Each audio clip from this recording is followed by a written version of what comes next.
Minhas senhoras, meus senhores, meu prezado já amigo Ocílio José de Azevedo Ferraz, magnífico reitor, excelente senhor general, eu me sinto inteiramente em casa nesse rancho. Eu passei toda a minha infância no campo, numa fazenda pequena no norte do Paraná.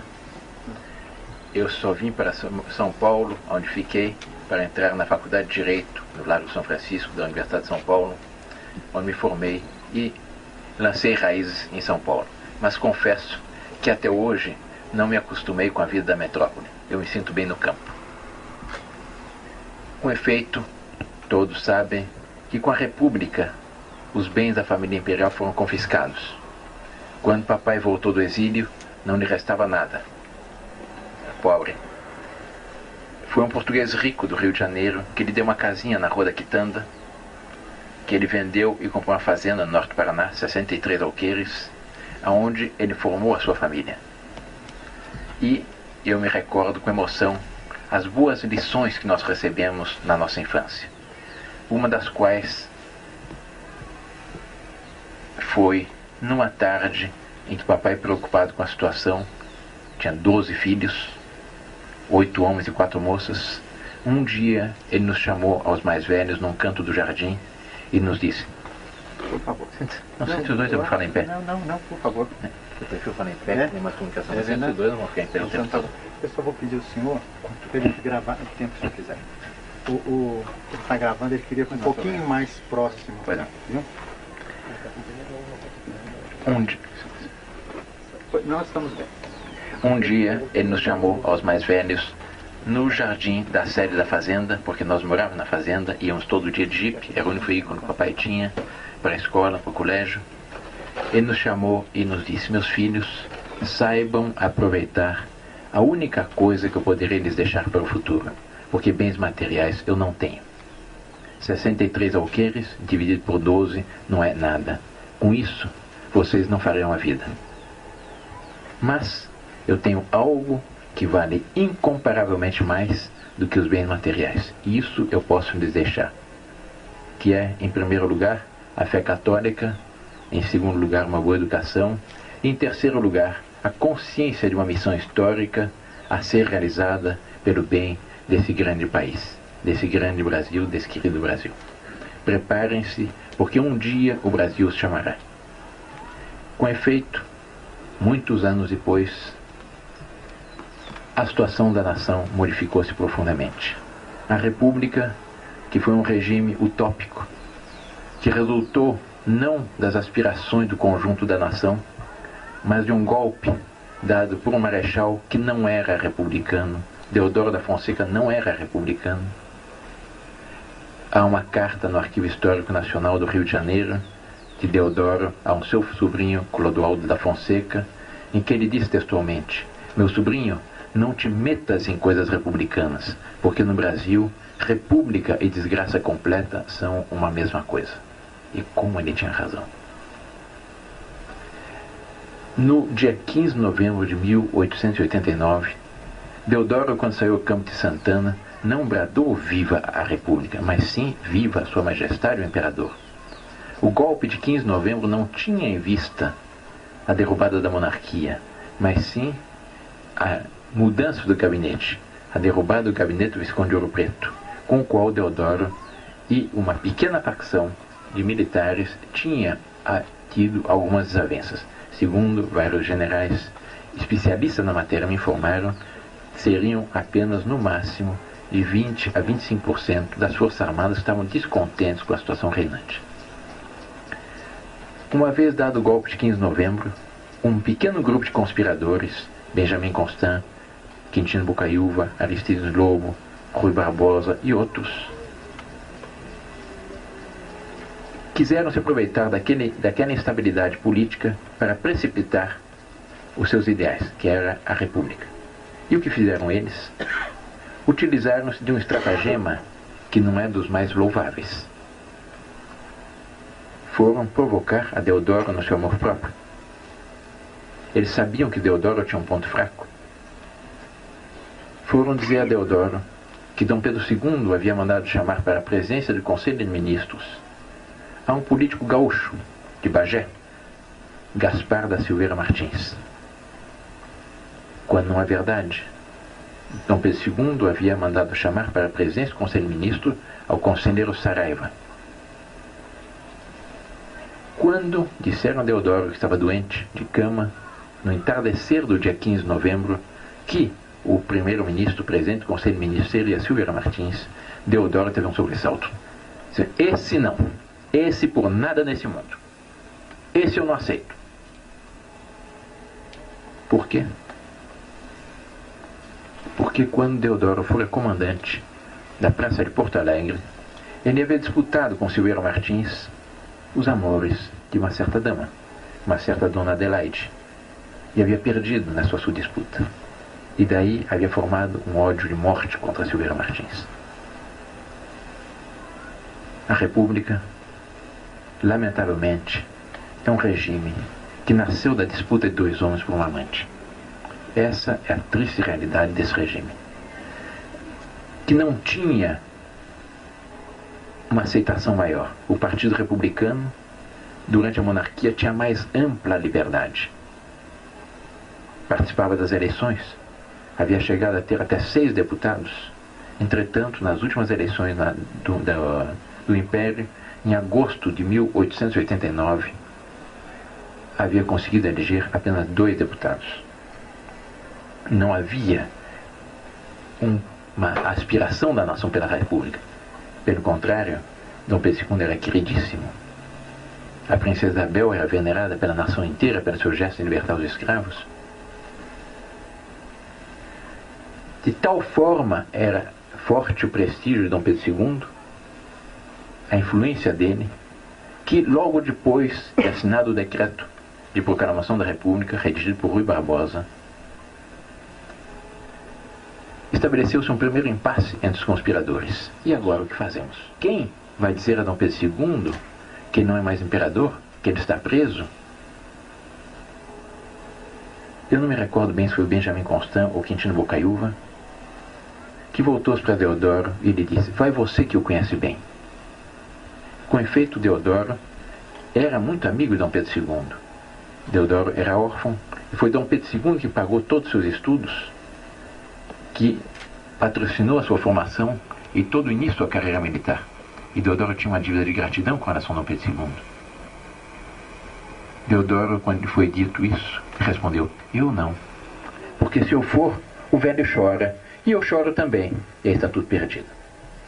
Incumbiram o Major Solon de ir comunicar a Dom Pedro II que estava preso, que ele estava destituído preso, e que ele deveria seguir para o exílio.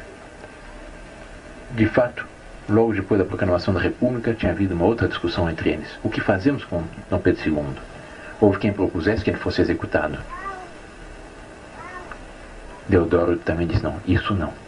Porque de fato Deodoro tinha essa dívida de gratidão com Dom Pedro II.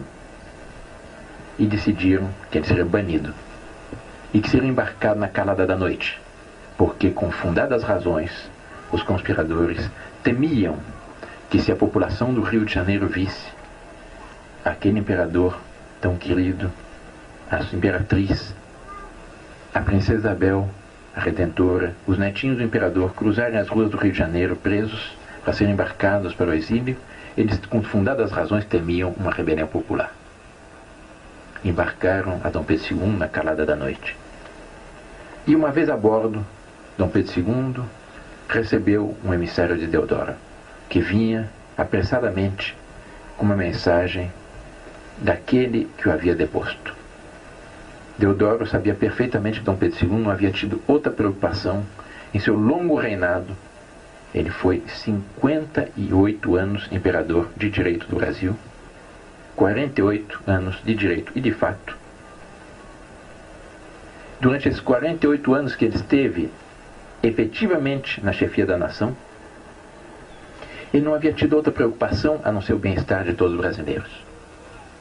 Ele não havia economizado um vintém sequer. Ele ia para o exílio literalmente com a roupa do corpo. E Deodoro sabia disso.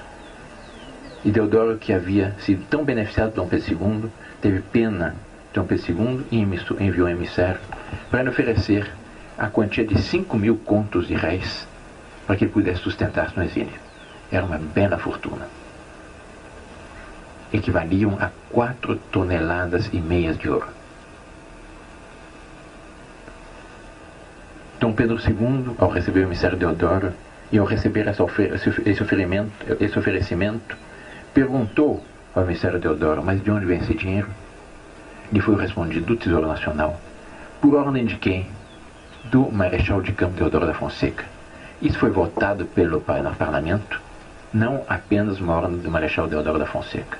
Então eu não posso aceitar, porque nem Deodoro, nem nenhum brasileiro tem o direito em tocar nenhum vintém do Tesouro Nacional sem a aprovação do parlamento. Que exemplo de dignidade, de abnegação nos deu esse grande brasileiro no momento de partir para o exílio. Ele seguiu pobre.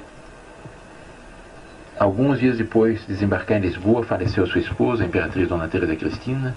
Ele não tinha sequer dinheiro para pagar as exéquias de sua esposa, os funerais de sua esposa.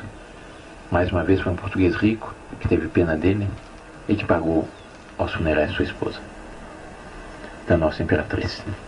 E ele mesmo veio a falecer, varado de saudade, cercado de prestígio, num hotel de segunda categoria em Paris, 2 anos depois.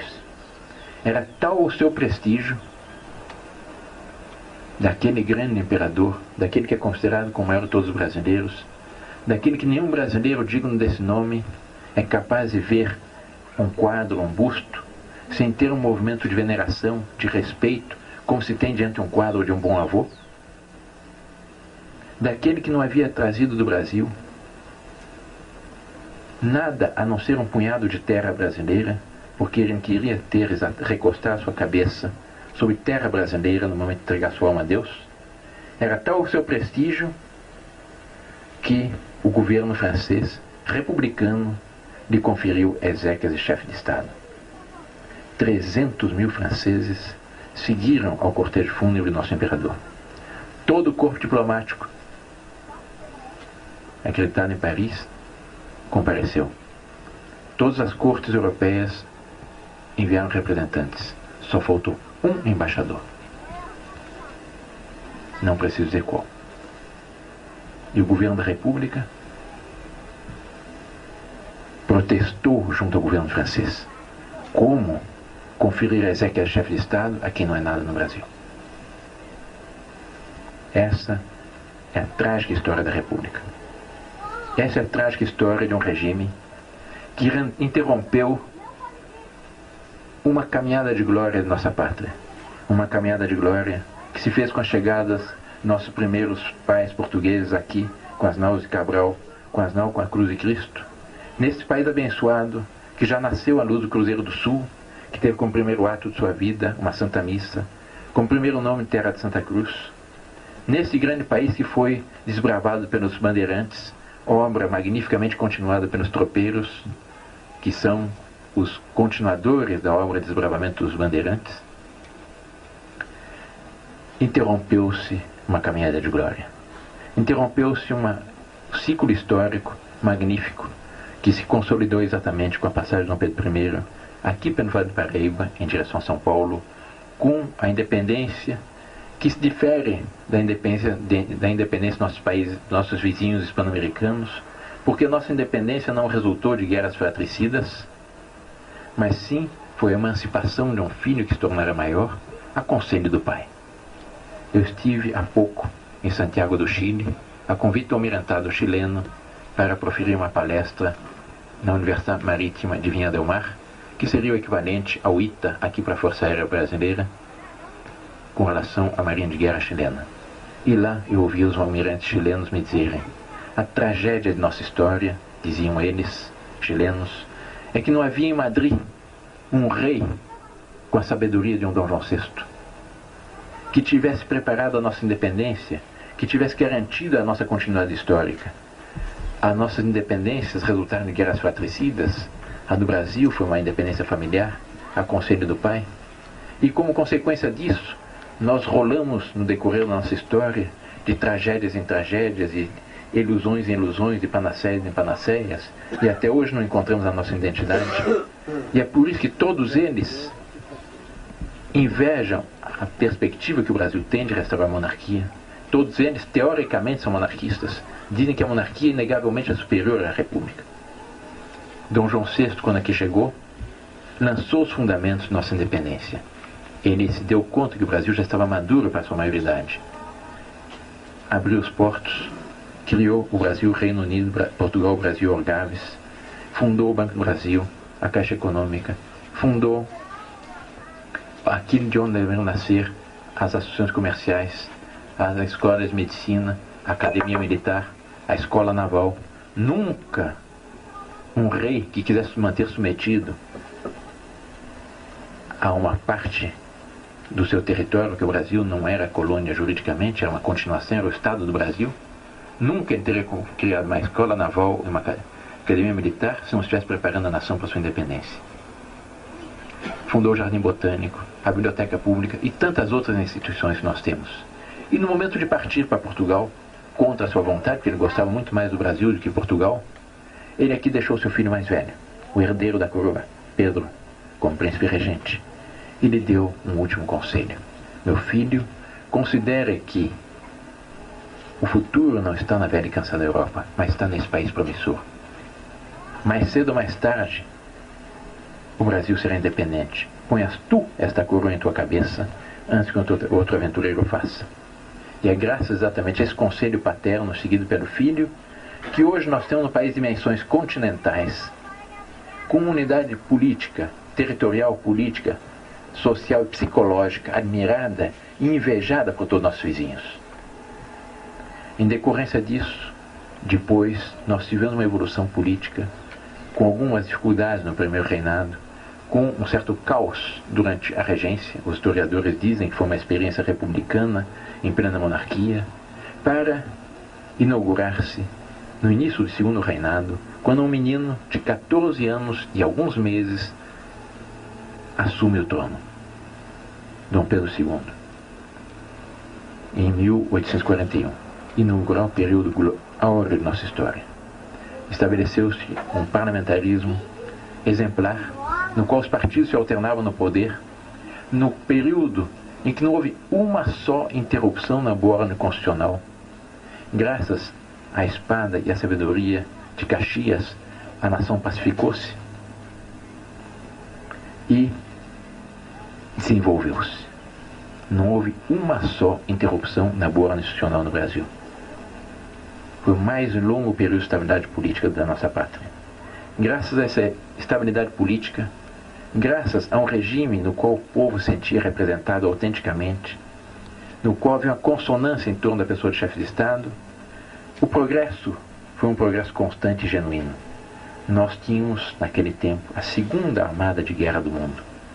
Nós enviávamos missões militares até a Prússia, que era a nação guerreira por excelência. Nós fomos o primeiro país do mundo a construirmos um encoraçado com proa de aço. Fomos o segundo país do mundo a termos o telefone. 3 anos depois, apenas, dos Estados Unidos, a invenção do telefone foi apresentada em 1876 pela primeira vez, na exposição de Filadélfia, por Graham Bell. Dom Pedro II, exatamente quando lá esteve, por ocasião da independência norte-americana, depois de participar dos festejos oficiais, foi a Filadélfia e visitou essa exposição. E lá encontrou exatamente um pequeno stand de um homem totalmente desconhecido, um certo Graham Bell, que havia inventado um aparelho com o qual se poderia falar à distância.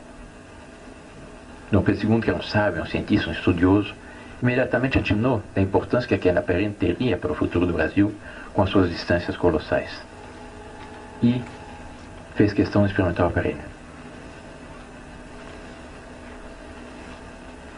Foi Graham Bell várias salas adiante, acendeu-se um fio, e quando Graham Bell dirigiu a palavra a Dom Pedro II, Dom Pedro II, ouvindo aquele conjunto de fios presos numa tábua falar, levou um susto, mais ou menos como se nós ouvíssemos essa moringa começar a falar, e exclamou: meu Deus, isto fala! No dia seguinte, todos os jornais norte-americanos publicaram, em manchete, primeira página: meu Deus, isto fala! Exclamou o imperador do Brasil, ao experimentar o invento de Graham-Bell. Com isso, aquela invenção, que não havia chamado a atenção de ninguém, despertou o interesse dos empresários norte-americanos e logo se estabeleceram as primeiras redes telefônicas nos Estados Unidos. 3 anos depois, apenas 1879, já no Brasil tínhamos as nossas primeiras redes telefônicas. O Brasil foi o segundo país do mundo a adotar o selo postal.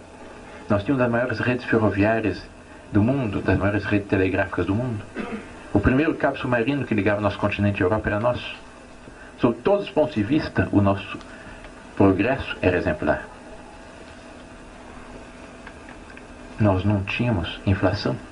Disse normalmente que o espelho de um regime é a sua moeda. Nós não tínhamos inflação.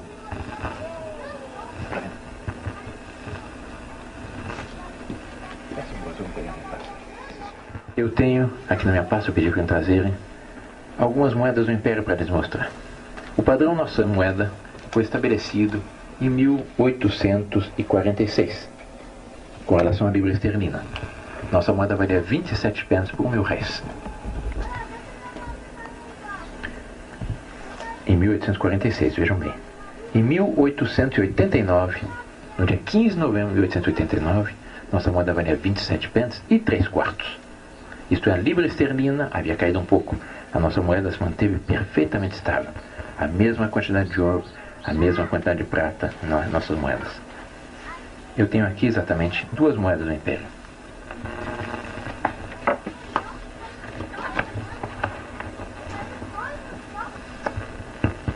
Esta aqui, de 1851, foi a primeira moeda de 2.000 réis que foi cunhada. São 28 gramas de prata pura. Esta aqui, de 1889, a última moeda cunhada no Império. 28 gramas de prata pura. Exatamente iguais. Muda apenas, numa está escrito 2.000 réis, em grande, e na outra está a efígie do imperador, em pequenino, embaixo de 2.000 réis. O mesmo peso, mesmo tamanho, mesmo valor. Não tínhamos inflação. Muitos, quando eu afirmo esta realidade do Império, me objetam, é que os tempos eram outros. Não, é que o regime era outro. Bastou que viesse a República para que nos primeiros 45 dias da República, de 15 de novembro de 1889 até 31 de dezembro, já tivéssemos 11% de inflação. Em 1890, 41% de inflação, em 1891, 50% de inflação, e depois ninguém mais segura a nossa moeda. Hoje nós estamos com inflação de 20, 25, 28, com o risco de chegarmos a 30% por mês. Para terem ideia do que foi a nossa inflação, para fazer um balanço do que foi a República, imaginem, as senhoras e os senhores, um eventual brasileiro que tivesse a quantia fabulosa de 50 bilhões de moedas dessas. Essa moeda vale mais que $1. Portanto, mais de 50 bilhões de dólares daquele tempo. O dólar estava cotado em 1.800 réis, aqui são 2.000 réis. O dólar deve ter se valorizado de lá para cá, com a queda do padrão ouro, em cerca de 10 a 15 vezes. Digamos, para arredondar, sendo benévolo com a nossa moeda, algo na linha, uma quantia fabulosa que valeria hoje o equivalente a cerca de mais de 500 bilhões de dólares, cerca de 5 vezes a nossa dívida externa. Imaginem, as senhoras e os senhores, que esse nosso hipotético brasileiro tivesse ido a um banco no dia 14 de novembro de 1889 e depositar toda a sua fortuna. Ficasse na sua conta corrente, escriturado, fulano de tal tem 100 bilhões de mil réis, 100 milhões de contos. Tivesse tido um sono também hipotético, evidentemente, de 103 anos. Tivesse despertado hoje, dia 17 de outubro de 1992. E fosse ao banco retirar sua fortuna. Hoje não, porque é sábado. Fosse na segunda-feira. Até segunda-feira eu ficaria sonhando com tudo que iria fazer com o seu dinheiro. Ele chegaria na segunda-feira, dia 19 de outubro, no banco. Pediria para ver sua conta corrente.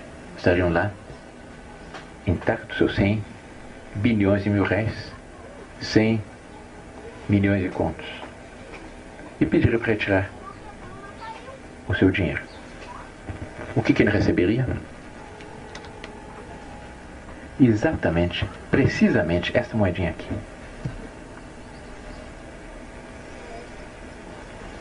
Precisamente essa moedinha aqui. Isso aqui são 100 cruzeiros atuais.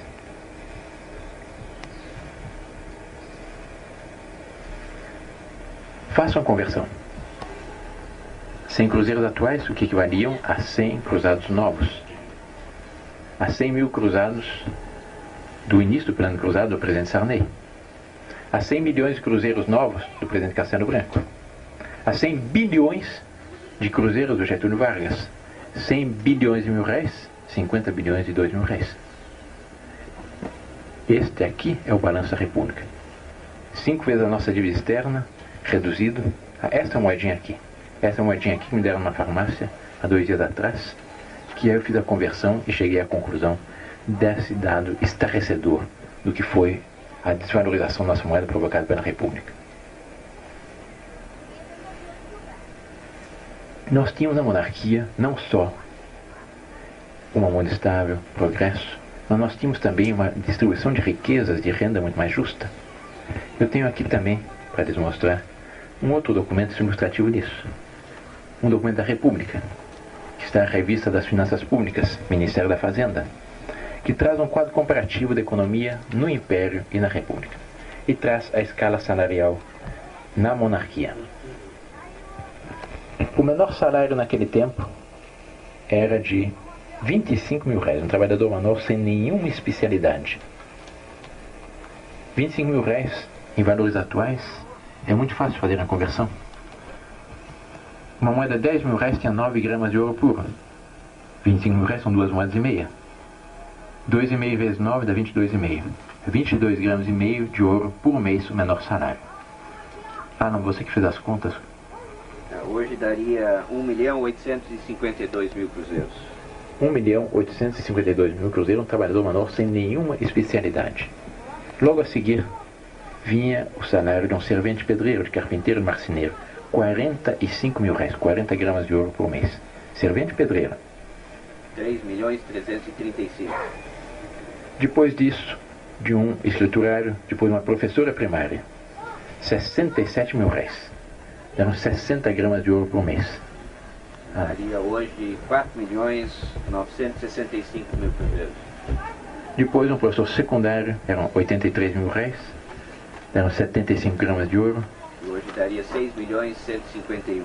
Um professor universitário, senhor reitor, 167 mil-réis, 150 gramas de ouro por mês. 12.377.000. Mais ou menos o que ganham seus professores aqui, né?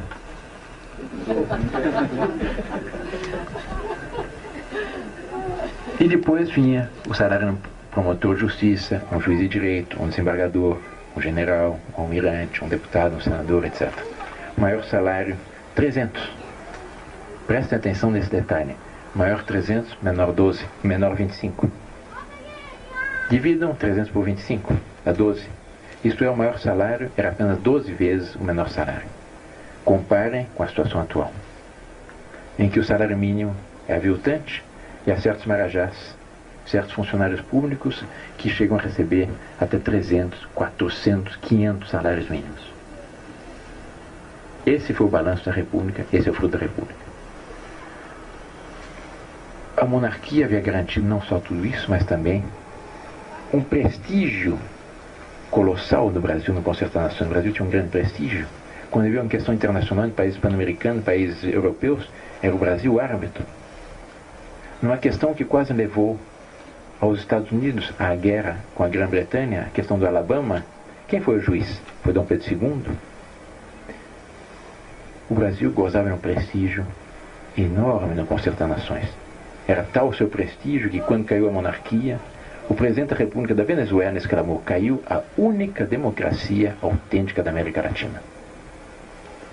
E quando caiu, e quando o nosso embaixador da Neo-República brasileira foi comunicar ao presidente da República do Equador que havia sido proclamada a República, no Brasil, que o Brasil finalmente havia adotado uma forma de governo livre, que o povo podia escolher o seu chefe de Estado, o presidente da República do Equador, que sabia o que era uma república, lhe respondeu: Senhor embaixador, Vossa Excelência julga por certo que eu vou felicitá-lo.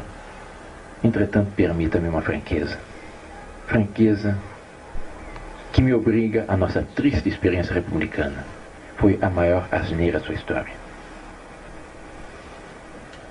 Porque, com efeito, numa república, o povo não escolhe nada. Numa eleição presidencial, não é o povo que escolhe o seu chefe de Estado.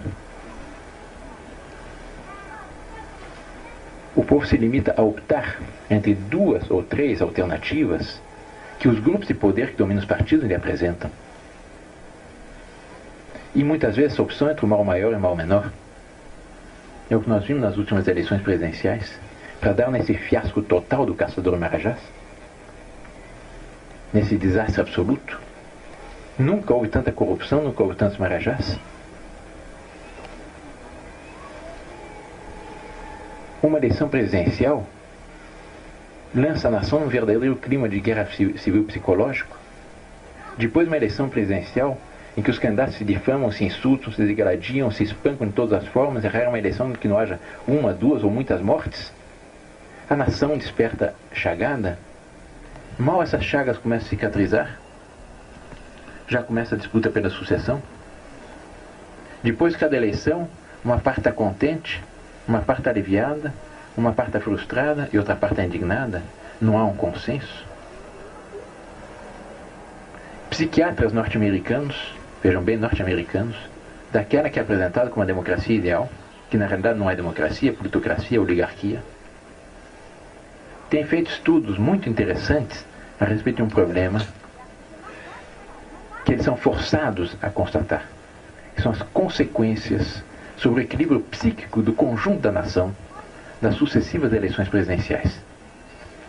E eles chegaram à conclusão de que as sucessivas eleições presidenciais trazem um fator de desequilíbrio no equilíbrio psíquico do conjunto da nação, da opinião pública daquela nação, dos habitantes daquela nação, semelhantes aos traumas que traz sobre os filhos numa família, quando os pais, o pai e a mãe se degradiam, se insultam, se dizem todas as verdades na cara e se arrancam os cabelos. As grandes vítimas são os filhos. Numa eleição presidencial, exatamente os candidatos se insultam, se degradiam, lavam toda a roupa suja que tem mutuamente, e com isso, aquele respeito que deveria haver com relação ao chefe de Estado se perde completamente. É um fator de desequilíbrio profundo para as nações. Daí exatamente o caos total das repúblicas. E a grande diferença com as monarquias.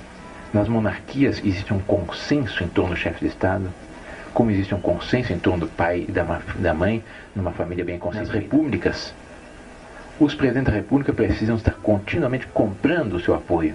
Eles não têm um apoio espontâneo e entusiástico da população. A prova disso é esse loteamento de ministérios que foi feito agora. É a distribuição de cargos primeiro, segundo, terceiro escalão, exatamente para comprar o apoio do governo. Ele não tem esse apoio espontâneo, livre, como existe nas monarquias. Nas monarquias, pelo contrário, é um consenso.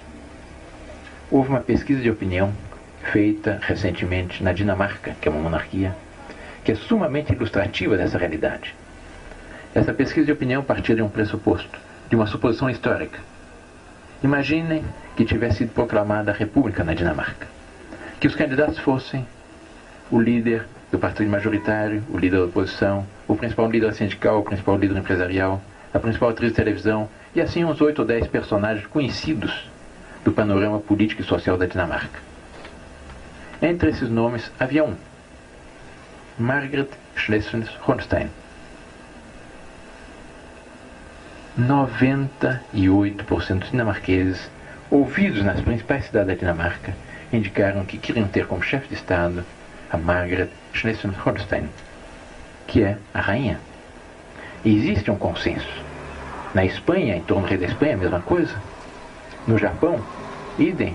Na Inglaterra, na Suécia, na Dinamarca, na Noruega, em todas as nações. Há um consenso. Ele não depende dos grupos de poder. ele tem as possibilidades de ser exatamente esse juiz supremo. Porque as monarquias, ao contrário das repúblicas, as monarquias são orgânicas, são espontâneas, são naturais. As repúblicas são utópicas, são artificiais. As repúblicas nasceram como? Da elucubração cerebrina de alguns cientistas políticos, o primeiro dos quais foi Platão, que muito antes de Cristo imaginou como seria mais conveniente a estruturação política e social de uma nação, não baseando-se na realidade viva, na boa ordem posta por Deus na criação, mas baseando-se em fórmulas matemáticas. Eu não posso reduzir o meu organismo a fórmulas matemáticas, eu mato meu organismo. Com muito mais razão, não posso reduzir uma nação a fórmulas matemáticas. Uma nação todo rico demais para reduzir-se a fórmulas matemáticas. As monarquias não nasceram em consequência de utopias, mas resultaram da evolução natural e orgânica, pela vontade profunda da nação, pelos usos e costumes, como foi tão bem ressaltado aqui pelo Sr. Ocílio José Ferraz, pela vontade profunda, pelos usos e costumes da nação, que foram modelando, que foram plasmando, a partir daquilo que é a célula básica da sociedade, que é a família, que foram plasmando um tipo de governo sobre a nação, que corresponde profundamente ao natural das coisas, que se vê espelhado na família e que tem como principal vantagem criar na nação a consciência que uma nação, antes de mais nada, é uma grande família com um destino em comum a realizar. Donde existe esse consenso, existe esse bem-querer mútuo, existe essa proteção, existe esse afeto entre aquele que é mais com relação ao que é menos, existe essa hierarquia e não diferenças aberrantes, existe o respeito pelo direito de cada um. É por isso que não há, na história da monarquia, acusação de que tivesse havido tirania. Nunca foi necessário na monarquia uma Gestapo, uma KGB ou uma polícia secreta de qualquer tipo. Pelo contrário, o grau de liberdade era incomparavelmente superior. E assim é em todas as monarquias. Sob todos os pontos de vista, existe esse consenso, esse bem-querer, e com isso a nação progride extraordinariamente. É por isso exatamente que o Brasil foi esse grande país. O Brasil era uma nação do primeiro mundo na monarquia. E é por isso que hoje ainda, se nós formos lançar um olhar analítico sobre o conjunto das nações existentes, nós encontramos o quê? Das 25 nações mais ricas do planeta, 18 são monarquias e apenas 7 são repúblicas. Das 44 democracias plenas, classificadas de acordo com os critérios das Nações Unidas, 31 são monarquias e apenas 13 são repúblicas. E o resto são regimes instáveis que não foram classificados como democracia entre as 180 e tantas nações do mundo. Por quê? Porque exatamente as monarquias correspondem profundamente ao natural das coisas. Procurem observar um pouco a realidade. Procurem analisar um pouco a boa ordem posta por Deus na criação. E vão encontrar o quê? Naquilo que era mais amplo na criação, mecânica celeste. Há sempre um ponto ordenativo, monárquico. O Sol é o astro-rei, em torno do qual gravitam a Terra, Júpiter, Vênus, Plutão, etc. Procurem observar o que é de menor, um átomo. Qual é a estrutura interna de um átomo? É uma democracia? Não. É uma micromonarquia? Existe um núcleo em torno do qual gravitam os elétrons? Se nós passamos por reino animal, a mesma coisa. Eu estive agora no centro de apicultura em Pindamonhangaba. As abelhas têm suas rainhas, as formigas têm suas rainhas, o touro no seu rebanho é rei. O senhor que está acostumado com as coisas do campo sabe disso, não há dois touros no mesmo rebanho. Um mata o outro. O leão é rei dos animais. Se nós passamos para a sociedade humana, a família não é eleição para pai, nem para mãe. A família é uma pequena monarquia. A mãe é a rainha do lar, o pai é o rei. E os filhos o que são? São os príncipes herdeiros. É por isso que é tão frequente um pai se dirigir à sua filha e dizer: minha filhinha, vem cá, minha princesinha, vem aqui, me dê um beijo, me dê um abraço.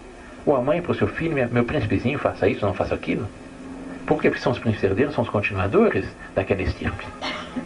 É o natural das coisas monárquicas. Numa fazenda, o fazendeiro é um pequeno monarca. Ele tem uma parcela da soberania. Ele não tem a soberania plena, mas ele tem uma parcela da soberania. No dia que houver eleição para patrão na fazenda, está estabelecido o caos. Entre os próprios tropeiros, era a mesma coisa. Havia uma liderança natural que se destilava pela capacidade do tropeiro. Não haviam eleições sucessivas para o chefe da tropa. Era algo de orgânico, natural. Isso vai se fazendo de acordo com os usos e costumes, de acordo com o reconhecimento, em função de um consenso. Daí a superioridade. As repúblicas são utópicas. Nasceram prometendo liberdade.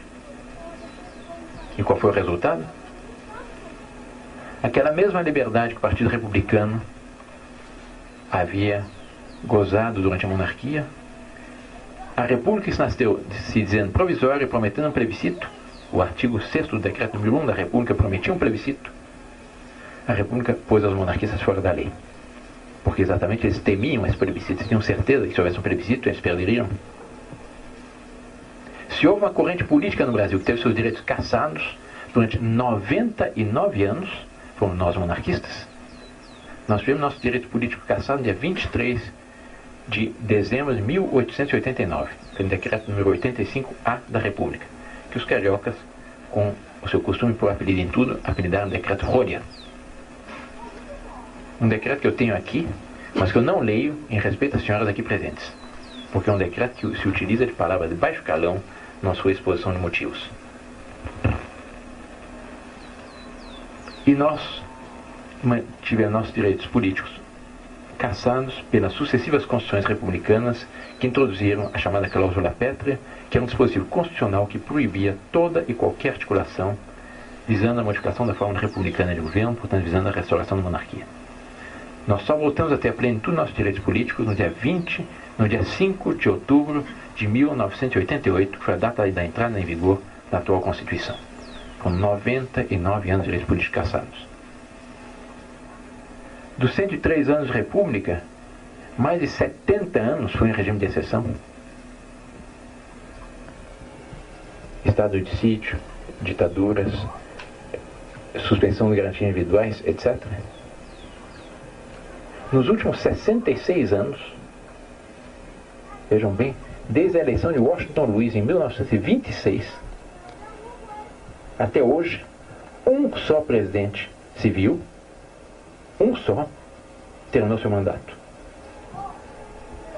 Foi Juscelino Kubitschek. Mesmo assim, ele tomou o poder graças a um golpe de Estado do general Lott, que depôs o presidente Carlos Luz. Um presidente civil. O outro foi Dutra, mas Dutra todos sabem que foi eleito com as cartas marcadas. Ele era ministro da guerra do Getúlio Vargas e tinha toda a máquina a seu favor na sua eleição.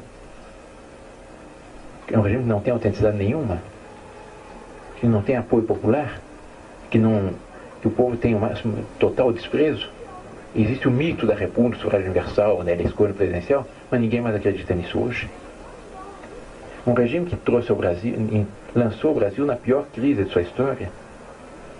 Um regime que criou uma situação que mantém o povo na miséria, com uma carga tributária, com impostos como nunca houve iguais. Considere apenas a seguinte realidade: nós não damos conta disso, nós fomos nos acostumando com os impostos. São 50 e tantos impostos. No valor final no Brasil, segundo os economistas, em que o produto vai ao varejo, isto é, o preço pelo qual o povo tem acesso àquele produto, naquele valor, 75% daquele valor resulta da carga tributária e financeira. São os impostos, a soma dos diversos impostos e os juros que pesam sobre a produção daquele produto. Isto é, tudo aquilo que o brasileiro paga, 75% vai para o governo e para os bancos. Esse é o triste fruto da República. A coisa vai mais longe. Se tratar para ver até que ponto a República é gananciosa, há um estudo publicado por um Instituto de Defesa da Iniciativa do Paraná que mostra exatamente as consequências da República e que mostra que as empresas que têm acionistas, que têm ações no mercado, essas empresas, no último exercício cuja análise foi feita, a cada 100 cruzeiros de dividendos que pagaram para os seus acionistas, essas mesmas empresas pagaram 4.600 cruzeiros de impostos. Vejam bem aqui, cada 100 cruzeiros de dividendos distribuídos entre os acionistas são 4.600 cruzeiros de impostos. O que equivale ao governo atribuir-se a si o equivalente aos lucros de 97,9% das ações das empresas e permitir que apenas o resultante de 2,1% das ações das empresas sejam distribuídas nos milhões de acionistas que essa empresa tem pelo Brasil. Essa é a República. E graças a Deus, se todos homens fossem iguais, seria a coisa mais cacete do mundo, eu me conheço desde que nasci. A maravilha da sociedade está exatamente nessas diferenças acidentais que existem entre os homens, dessas diferenças hierárquicas, harmônicas, proporcionais e complementares. Nós tínhamos uma proporcionalidade. Hoje a República nasceu acenando com uma igualdade total entre os homens,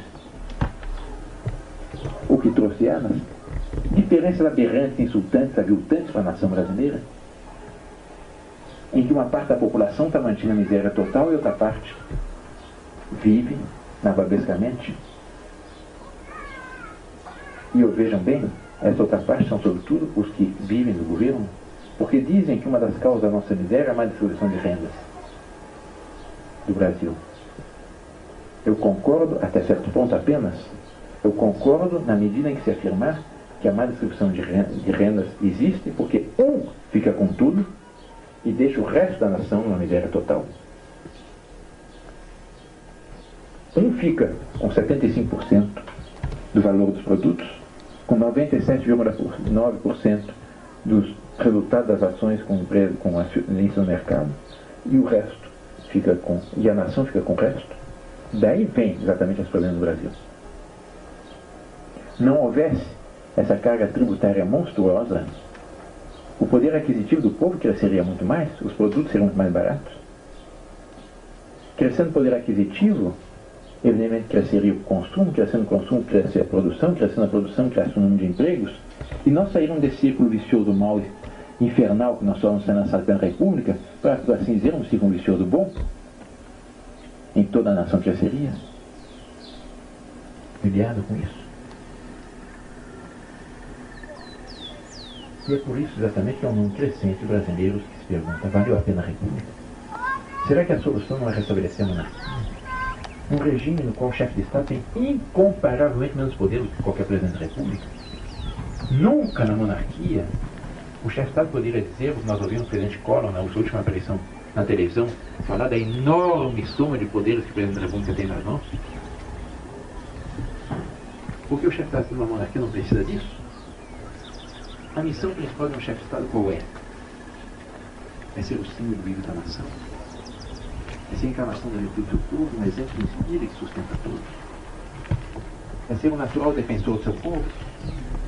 É ser aquele que é chamado a, sabendo auscultar as aspirações, a sua longa experiência pessoal, indicar os grandes rumos para a sua nação. E não mais do que isso. Mas é isso e é tudo isso. Um imperador, um rei, um monarca, tem incomparavelmente menos poder que qualquer presidente da República, mas ele tem, isso sim, um grande prestígio, uma grande influência moral sobre a nação, que vale muito mais para o bem do que todo o poder que uma constituição ditatorial pode dar eventualmente a um chefe de Estado. Ele pode muito mais com a sua influência moral. Os brasileiros se perguntam se não era o caso de restaurar aquele regime magnífico no qual nós tínhamos o chefe de Estado exercendo poder moderador, o poder executivo exercido através de um primeiro-ministro, naquele tempo chamado presidente do Conselho de Ministros, o poder judiciário, o poder legislativo era bicameral, Senado e Câmara dos Deputados, havia também as assembleias provinciais e, sobretudo, as câmaras municipais. O poder judiciário com a sua autonomia inteiramente assegurada, com a tríplice garantia do juiz, irredutibilidade dos seus vencimentos, irremovibilidade e vitaliciedade. O imperador o que fazia nesse contexto? Ele exercia o poder moderador, isto é, ele era o fiel da balança, aquele que mantinha o equilíbrio político da nação, aquele que garantia que as regras do jogo seriam seguidas. Ele tinha um papel semelhante a um maestro numa orquestra. O maestro não toca nenhum instrumento, mas ele rege aquela orquestra. Ele faz com que todos os músicos coordenem os seus instrumentos naquele conjunto, e cada um ter tudo de si, inspira aquele conjunto a dar tudo de si. O poder moderador é exatamente aquele que rege, aquele que orienta, aquele que indica os grandes rumos, que faz com que aquele conjunto chegue ao seu fim. Havia na monarquia também um outro órgão, que hoje teoricamente existe, mas ninguém sabe, mas naquele tempo era prestigiado, um Conselho de Estado. É por isso que até hoje há tantos brasileiros, possivelmente entre os que estão aqui presentes, há algum descendente, algum conselheiro do Império. É um conselho de sábios, de pessoas exponenciadas nos vários setores da atividade humana, que eram chamados a assessorar o imperador. E vejam a sabedoria do regime. Esse conselho não tinha uma autoridade própria e não podia impor as suas decisões, as suas conclusões. Mas, se o imperador tomasse uma decisão sem ouvir previamente o chefe do Conselho de Estado, essa sua decisão era constitucionalmente nula. Ele era obrigado, por Constituição, a ouvir o Conselho de Estado. Era esse o equilíbrio perfeito do sistema brasileiro. E os brasileiros perguntam, será que a solução para os problemas atuais não é restabelecer esse regime harmônico, orgânico, esse regime que correspondeu exatamente à evolução histórica dos usos e costumes da nossa nação? Esse regime que hoje dá provas de vitalidade nas nações que existem, e esse número de brasileiros vai crescendo. Bastou que fosse restaurada a nossa liberdade política, que começasse a falar de monarquia, que aquilo que para alguns, no primeiro momento, era tratado um pouco como chacota, passou a ser encarado como uma realidade e como uma esperança e um número crescente. As pesquisas de opinião são espetacularmente favoráveis a nós. A Datafolha, a Folha de São Paulo, que é insuspeita de querer favorecer a monarquia, tem feito uma série de pesquisas. Em abril do ano passado, o resultado foi 13%, em maio do ano passado 15%, em setembro já 19%, e agora a última pesquisa publicada é 23%, quer dizer, praticamente um quarto do eleitorado, antes de iniciar-se uma campanha junto ao grande público, que é um resultado espetacular. Nas favelas do Rio, pesquisas feitas pela BBC News, que é a televisão britânica, publicada pelo Jornal do Brasil, eu tenho aqui, 2/3 dos favelados manifestaram pela monarquia. Em Curitiba, na Rua das Flores, chamada Boca Maldita, mais da metade dos transeuntes, uma pesquisa feita pela PUC do Paraná, mais da metade dos transeuntes manifestaram pela monarquia. Em Sobral, no Ceará, a mesma coisa, foi feita uma pesquisa pela Universidade do Vale do Acaraú. Mais de 53% da população já se manifestou pela monarquia. Daí, exatamente, nós temos a esperança de que, com a ajuda de Deus, nós poderemos ver a nossa pátria, depois do plebiscito, retomar as vias de sua história que jamais deveria ter abandonado. Quer dizer, retomar o caminho do qual ele se extraviou. A República foi um acidente de percurso. 100 anos na história de uma nação equivale a alguns meses na história de um homem. A República foi um extravio curto na história do Brasil. E nós temos esperança de, com isso, poder restaurar o Brasil, fazer com que o Brasil volte a ser uma nação respeitada, fazer com que o Brasil seja realmente aquela grande potência que ele é chamado a ser, que está nos desígnios de Deus que ele venha a ser, e que está no sonho de todos os brasileiros. Porque os brasileiros têm dado uma prova de sabedoria admirável em meio a essa crise. Nunca o povo sofreu tanto com a situação atual. E o que nós encontramos no povo brasileiro? Ambiente de revolta, saqueios, saques de lojas, queimar automóveis nas ruas? Não. Os brasileiros, segundo uma pesquisa publicada pelo Estado de São Paulo alguns dias atrás, estão procurando na sua história uma lição, uma solução para os seus problemas. E segundo o Estado de São Paulo, numa pesquisa publicada alguns dias atrás, quando se lhes fala de monarquia, o conjunto dos brasileiros vibram com essa perspectiva. É por isso que nós temos percorrido esse grande, esse querido e esse tão sofrido Brasil, nessa pregação para exatamente despertar essa esperança, para que nós nos unamos todos numa união sagrada, nessa grande epopeia, para construirmos o Brasil e nossos sonhos. Essa é a mensagem que eu lhes trago aqui em Caçapava, nesta manhã, nesse ambiente tão ligado às nossas tradições, que é a Fundação Nacional do Tropeirismo. Agradecendo ao convite que me foi feito para dirigir essa palavra, e estou inteiramente à disposição para responder a toda e qualquer pergunta que queiram me fazer. Eu tenho insistido muito, a característica principal da monarquia é que na monarquia a nação é uma grande família. Nós estamos numa crise, nós estamos num momento difícil, o Brasil está procurando soluções, vamos fazer um conselho de família, vamos trocar ideias, pergunte o que quiserem, manifestem suas perplexidades, suas dúvidas, suas objeções, livremente, sem receios, para trocarmos ideias sobre isso. Desde o general, o reitor, o presidente da fundação, as senhoras muito especialmente, eu estou inteiramente à disposição para todos, para nos responder qualquer pergunta. Minhas senhoras e meus senhores, muito obrigado.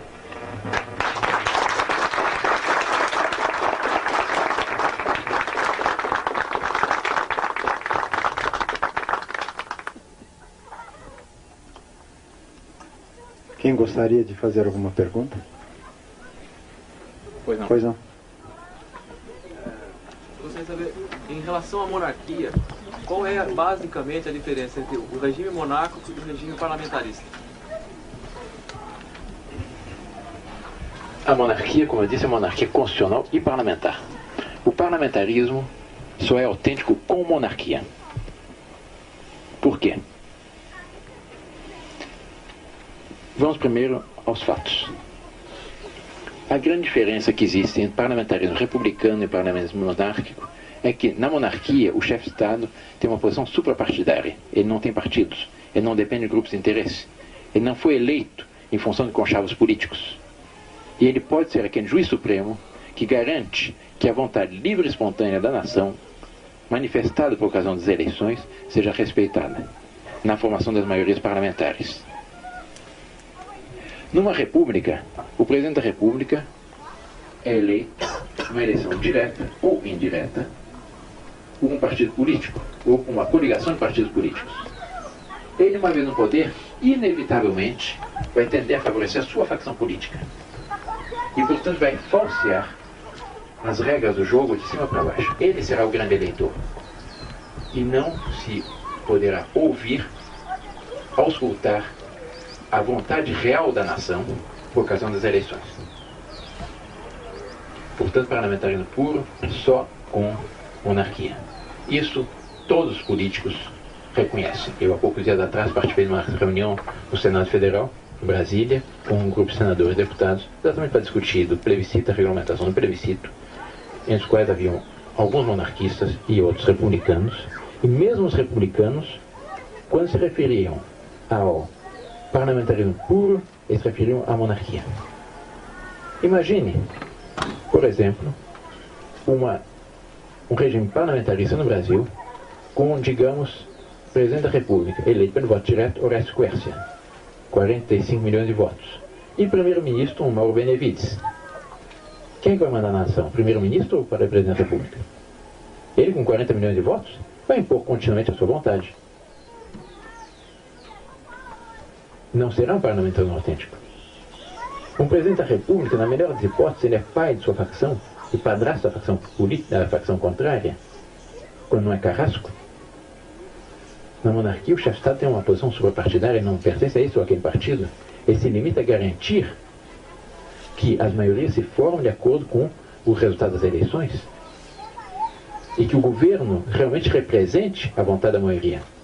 Porque existe exatamente a diferença entre chefe de Estado e chefe de governo. No parlamentarismo se faz essa distinção. O presidente da República, no parlamentarismo, é chefe de Estado. O primeiro-ministro é chefe de governo. Na monarquia, o imperador é chefe de Estado. O primeiro-ministro é chefe de governo. O parlamentarismo autêntico só com monarquia.